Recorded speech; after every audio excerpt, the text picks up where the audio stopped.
Assalamualaikum warahmatullahi wabarakatuh. Selamat datang di Jurnal Intan Indigo.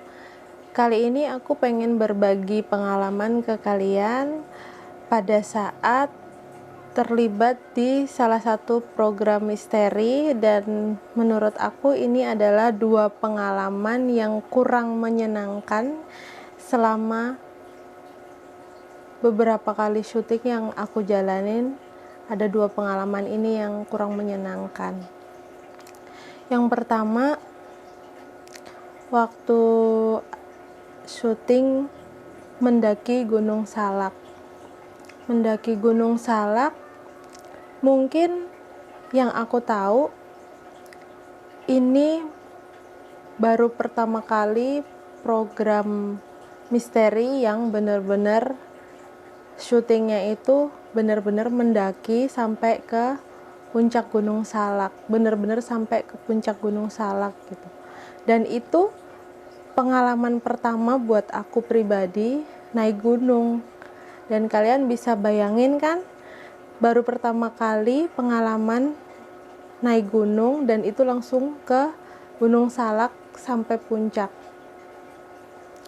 Nah, saat itu karena aku sama teman-teman sama tim itu bisa dibilang orang awam dalam hal mendaki gunung, itu saat itu bisa kurang lebih sampai di puncak Gunung Salak itu 12 jam kurang lebih. Dan yang aku bilang tadi, pengalaman yang kurang menyenangkan itu saat mendaki Gunung Salak. Awalnya nampak lancar-lancar aja, seru-seru aja bersama teman-teman kan. Terus sampai di puncak bayangan Gunung Salak itu tiba-tiba kita kan memang baru sampai situ ya. Baru sampai, belum ada setengah perjalanan, itu tiba-tiba kejanggalan yang aku rasain, tangan ini dipegang sendiri karena suasananya dingin, udah pasti pegang sendiri begini kok nggak berasa gitu. Telapak tangan ini nggak berasa aku pegang sendiri. Terus lama kelamaan makin naik, gak berasanya tuh jadi dingin, terus gak berasa dipegang, makin lama kelamaan makin naik, yang tadinya cuma di telapak tangan itu sampai ke seluruh tubuh, ke seluruh badan aku tuh gak berasa. Dan lama-lama kayak dingin, udah gak bisa kontrol, kaku, setengah kaku gitu. Dan aku kebingungan karena satu, memang itu pengalaman naik gunung pertama kali dan aku nggak pernah namanya ngalamin yang kayak gitu. Jadi bingung, ini apa yang lagi aku alamin, ini apa gitu. Terus saat itu ada satu teman aku yang cewek yang aku yang paling deket kan saat itu, yang aku langsung bilang, kenapa ini aku pegang kok nggak berasa gitu. Terus sama kelamaan makin jadi makin kaku gitu. Nah, saat itu langsung deh dibilang panik, aku sendiri juga panik gitu. Terus yang ada kan cuman di bagaimana caranya dihangatkan, badan aku dihangatkan, di double jaket, terus pakai topi, terus pakai selimut, pokoknya gimana caranya nih badan anget gitu, karena makin lama makin dingin, terus nggak berasa, makin kaku, dan akunya panik. Terus di saat kondisi seperti itu justru di sekitar itu makin nyata, makin nampak yang makhluk-makhluk astral itu yang makin kelihatan gitu di mata aku tuh, makin kelihatan. Jadi akunya kayak ngambang, setengah ngambang, terus kan pepohonan gitu, itu jadi makin rame, makin kelihatan apa yang ada di pohon, apa yang ada di sekitaran aku gitu. Jadi makin drop, makin mereka ini makin kelihatan gitu. Dan kalian bisa ngelihat cuplikannya.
Waktu sudah menunjukkan jam 7 malam. Sekarang. Nah, dari cuplikan yang kalian lihat itu dia kondisi aku waktu ngalamin yang ternyata aku juga baru tahu itu adalah yang aku alamin hipotermia. Dan hipotermia itu juga kalian tahu keadaan suhu tubuh di badan seseorang yang turun secara drastis di bawah suhu badan yang normal, yang seharusnya, dan itu turun secara drastis, jadi kondisi fisik seseorang itu jadi langsung drop gitu. Dan itu ternyata setelah aku baca, ternyata hipotermia itu kalau enggak ditanganin secara tepat, secara cepat, itu ternyata bisa berakibat fatal. Dan Masya Allah, itu aku juga setelah baca juga, ya ampun, beruntung saat aku mengalami hipotermia di Gunung Salak itu, beruntung ada teman-teman, ada tim yang sigap gitu. Siap nggak siap, mereka dengan cepat merespon gitu apa yang aku alamin gitu, nggak yang cuman panik doang, tapi merespon dengan cepat gitu.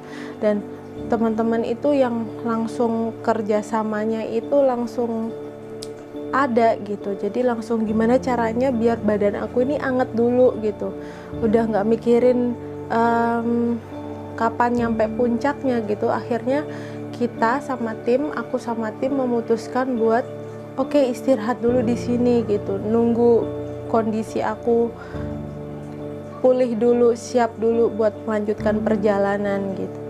Nah, kayak yang tadi aku bilang, di saat aku, tapi itu aku tetap keadaan sadar, untungnya, alhamdulillahnya nggak pingsan atau apa gitu. Jadi karena saking ngelihat sekitaran itu kok makin jelas dan badan udah nggak kontrol lagi, udah nggak berasa, aku tutup mata gitu.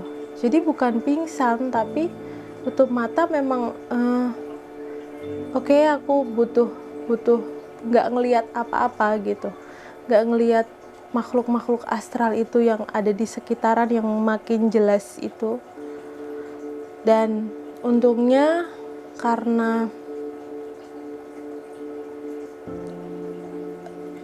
teman-teman berusaha menghangatkan badan gitu, terus sempat aku dikasih makan gitu, biar gimana caranya dikasih minum hangat, dikasih makan gitu, biar gimana caranya, ya walaupun cuman makannya nggak ngerti ya, aku lupa inget, sesuap dua suap gitu doang yang masuk gitu, yang penting ada energi badannya tuh bisa pulih gitu. Dan aku nggak tahu ya, mungkin atas izin Allah juga, nggak lama, kita cuman istirahat sejaman, kurang lebih sejam itu alhamdulillah aku pulih, aku bisa kontrol badan aku sendiri, tangan udah mulai berasa. Dan itu kan aku doa terus, dan udah yang di pikiran aku pengen nyelesain apa yang jadi tugas aku saat itu, yaitu memang mendaki gunung sampai di puncak. Dan itu kalian bisa bayangin, selama mendaki Gunung Salak itu nggak cuman gimana caranya sampai di puncak aja, tapi selama perjalanan itu kita take gitu, kita syuting, kita ambil gambar suasana perjalanan, aku ngelihat apa aja selama mendaki Gunung Salak itu juga aku sampaikan gitu. Jadi kalian bisa bayangin kan, mendaki gunung aja udah menguras energi gitu, apalagi aku dengan kondisi indigo dan memang dituntut buat melihat itu semua dan menyampaikan itu semua gitu. Jadi berkali-kali lipat energi yang keluar saat itu. Dan alhamdulillah setelah ngalamin hipotermia itu, aku bisa ngelanjutin perjalanan lagi, alhamdulillah dengan lancar, dengan medan yang enggak gampang, medan yang butuh energi yang fit, dan alhamdulillah bisa sampai puncak gitu. Dan sebelum naik Gunung Salak itu sebenarnya aku udah pernah mencoba melihat seperti apa Gunung Salak, seperti apa di balik keindahan Gunung Salak. Cuman pada saat sampai di puncak dan selama perjalanan itu, aku jadi tahu, Masya Allah, selama ini yang aku cuman menembus dimensi waktu, itu sama persis apa yang aku alamin langsung di tempatnya gitu. Dan saat sampai di puncak itu udah baru berasa gitu, baru berasa energinya habis, tinggal sisa gitu. Terus udah gitu istirahat itu nggak bisa yang istirahat seperti sewajarnya orang mendaki capek ya udah istirahat gitu, nggak bisa. Jadi waktu di dalam tenda itu kedengaran yang rame, di luar tenda itu rame, sedangkan aku sama tim itu udah di dalam tenda semua, dan aku tahu di luar itu nggak ada orang, nggak ada aktivitas gitu. Karena di titik itu memang cuman aku sama tim, nggak ada pendaki lain gitu. Pendaki lain pun ada di titik yang berbeda dan itu ada jarak. Nah, itu rame. Jadi mau aku buka mata ataupun aku pejamin mata, itu di luar tenda itu berasa rame, terdengar langkah kaki berat, aktivitas itu makin rame. Dan ternyata yang baru aku tahu juga setelah aku ngalamin malam itu, bermalam di puncak Gunung Salak, ternyata di tempat aku mendirikan tenda itu adalah tempat di mana saat ada kejadian kecelakaan pesawat Sukhoi, di tempat itulah buat narok mayat-mayat yang setelah dievakuasi itu ditaruh di titik itu. Dan itu aku juga baru tahu setelah bermalam di situ. Dan yang menarik lagi, ternyata di Gunung Salak itu berbeda sama yang aku temuin di daratan. Maksudnya di sekitaran rumah, aktivitas selama aku keluar rumah, itu makhluk-makhluknya berbeda. Karena ternyata di Gunung Salak itu ada kerajaan gaib yang aku temuin. Ya, kerajaan gaibnya itu bisa nggak cuman satu gitu. Jadi ada satu kerajaan gaib di satu titik, dan ada di wilayah yang lain itu ada kerajaan gaib yang berbeda, dan penghuninya pun berbeda. Ada satu yang penghuninya nampak kayak manusia biasa beraktivitas, tapi pakaiannya itu buat aku asing karena serba ya kayak layaknya kerajaan, pakaian kerajaan. Gimana sih, kalian bisa bayangin itu. Dan yang satu kayak mereka ini menyimbolkan kerajaan gaib yang hitam dan yang putih. Itu yang aku temuin di Gunung Salak.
Iya, iya, iya.